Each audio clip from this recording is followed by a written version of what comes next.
Thank you. ఇది నా time, నేను మాట్లాడతాను. మీరు మాట్లాడమంటే నేను మాట్లాడడం కాదు. స్పీకర్ నాకు ఇచ్చిన టైం ఇది. చైర్మన్ గారు నాకు ఇచ్చిన టైం ఇది. నువ్వెవరు చెప్పడానికి నాకు మాట్లాడమని? స్పీకర్ గారు నాకు ఇచ్చిన టైం ఇది. నువ్వెవరు చెప్పడానికి నాకు మాట్లాడమని? సార్ మెంబర్ ఎట్లా మాట్లాడతారు? ఎట్లా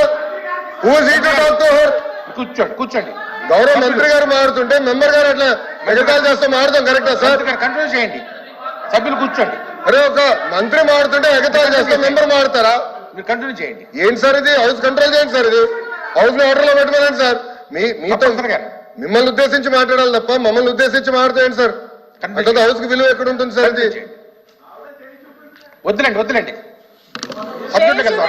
చూపిస్తాను సార్, చూపిస్తా.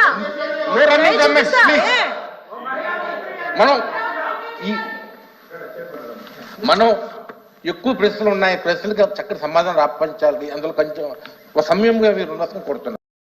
Thank you. ఇది నా టైం, నేను మాట్లాడతాను. మీరు మాట్లాడమంటే నేను మాట్లాడడం కాదు. స్పీకర్ నాకు ఇచ్చిన టైం ఇది. చైర్మన్ గారు నాకు ఇచ్చిన టైం ఇది. నువ్వెవరు చెప్పడానికి నాకు మాట్లాడమని? స్పీకర్ గారు నాకు ఇచ్చిన టైం ఇది. నువ్వెవరు చెప్పడానికి నాకు మాట్లాడమని? సార్ మెంబర్ ఎట్లా మాట్లాడతారు? ఎట్లా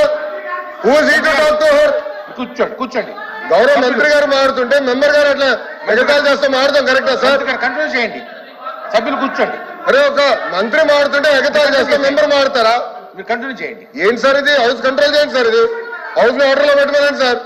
మీతో ఇవాళ ఎలా తయారయ్యారు? నేను ఎర్లీ మార్నింగ్ 9కే లేస్తా. మహానుభావుడైన సప్తఋషుల తర్వాత ఈయనే ఎర్లీ మార్నింగ్ 9ట. ఈయన బతుకు సూర్యోదయం ఎప్పుడంటే 9. అది కూడా టీవీ 9 పెట్టాక ఈయన లేస్తాడు. అందులో 9 ఉందిగా, అందుకని. ఇవాళ ఎలా తయారయ్యారు? నేను ఎర్లీ మార్నింగ్ 9కే లేస్తా. మహానుభావుడైన సప్తఋషుల తర్వాత ఈయనే ఎర్లీ మార్నింగ్ 9ట. ఈయన బతుకు సూర్యోదయం ఎప్పుడంటే 9. శ్రీనున్నాడా?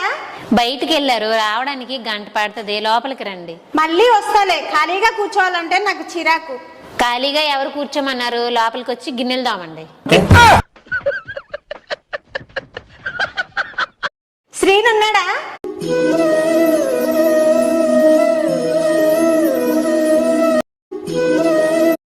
ఎవరికైతే మంచి మనసు మంచి గుణము ఉంటుందో వాళ్ళ తలరాతలు సంతోషం అనేది చాలా తక్కువగా రాస్తాడు దేవుడు.